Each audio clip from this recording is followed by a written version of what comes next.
Art is difficult and something that takes a lot of practice to get good at. And that can be frustrating, especially when you have things you want to create but you aren't able to because your skills won't allow it yet. Welcome, fellow YouTube traveler. If you don't know me already, I'm Baronan and I'm on a mission to learn art. During my pursuit towards art greatness, I have of course drawn and painted a few things. And it has felt a little bit like a gamble whenever I start a new piece, if it will come out as something I like or something I don't. I've had trouble making the things I see in my head appear on the screen or paper that I'm drawing on. That is of course not something that I want to feel, and I have strived for the ability to draw and paint things like I see them in my head. Until last week, I wasn't too sure when that would happen. But right after I uploaded my latest video, I went to YouTube and watched this video with Hardy Fowler. It's nothing special, but he's a really good artist and he goes through his whole process of making an art piece, and it just spoke to me. That night, when I went to bed and closed my eyes, I could just see myself painting things just how I wanted them, using his workflow. It just clicked. And that's what made me do this art piece and this video. I wanted to try his method of painting, and here we are. This workflow is really simple. I begin with line art, and when I'm happy with that, I fill the entire silhouette with this dark cyan that Hardy uses. On top of that, I use this orange color that I also stole from Hardy to paint the values of the object. Then, when the values are all down, I just have to color it using a few different types of layers to get the result that I want.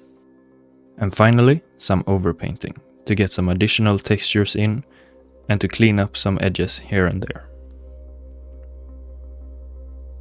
I didn't do it exactly as Hardy did, but the main framework is from his workflow.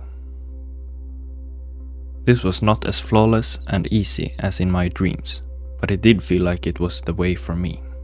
And most importantly, I was able to create something that came out precisely as I saw it in my mind when I got the idea. In my head, I hadn't decided on the color of the figure, but the pose and the outfit that he has is just like I imagined.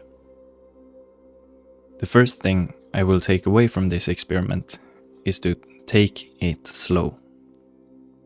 Recently, I've been drawing a bit quicker, and I have rarely liked what has come out of it. So it is a really good reminder that taking it slow is the path to creating things faster. Because if I do it slower, there's a higher chance of me doing it the way I want to. And then I don't have to go back and redo things as often. Something that I realized when I was painting the values is that I need to work more on how to paint different edges and how they butt up against each other. For example, if I have a hard edge that goes up against a soft one, how to achieve that is something that I want to explore more and maybe do a video on in the future, because it is an important concept to convey the right shape using different types of edges. But I have never seen anyone show how to do it in the best way. In this example, when I was halfway through the value painting, I tried to make a selection layer where I paint every piece in a different color so that I can use the magic wand to select different parts and create the edges that I was talking about. This did not work as well as I had hoped, but it is something that I will try more times and hopefully get a better result.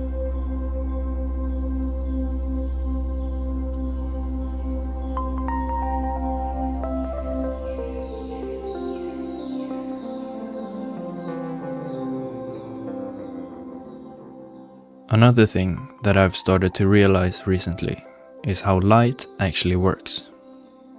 I don't know if this is just me, but I have thought that if the light source comes from straight above the object, the very top of the object would be the brightest.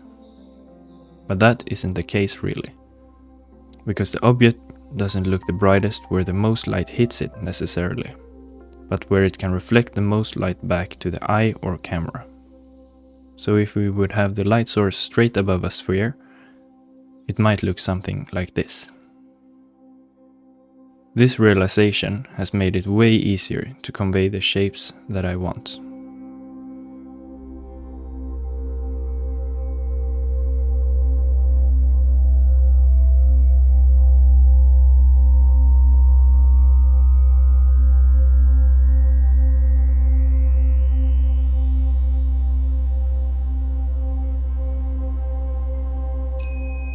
Another thing that I still don't completely understand how it works is the layer modes.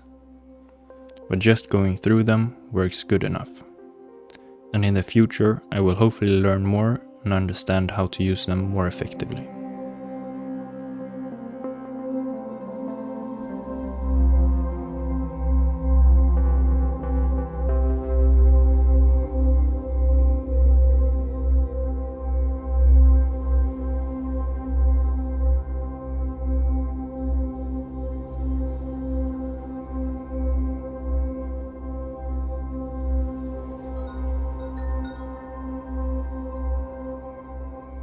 The last things I did was to add texture with a few different brushes in the smudge mode. It is so much fun to do and I'm excited to experiment more with it.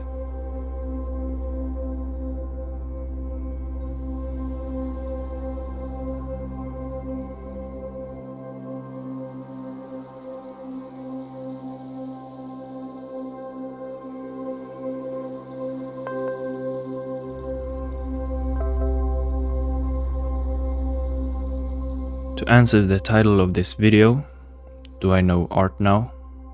The answer is no, and I will tell you why. The thing that I feel like I finally have a grasp on is how to portray shape and form like I want to. And I can't even do that every time consistently. Anyway, there are so many more concepts that I want and need to learn to become a better artist, like composition, color theory, design, materials, perspective, anatomy, architecture, subsurface scattering, etc. Like you see, it's a lot. But it will hopefully come with time. And now when I feel like I can draw shapes, I think it will come easier. So now I look forward to learning so much more, and to continue my world building project that I started in the last video. I think that's all I have to say for this one, so thank you so much for watching this video, and if you watch all the way to this point, click in the comments, so that I can see who my true heroes are. And if you enjoyed it, or maybe learned something from it, consider liking and subscribing, so that you don't miss any future uploads. Thanks again. See you in the next one. Okay, bye.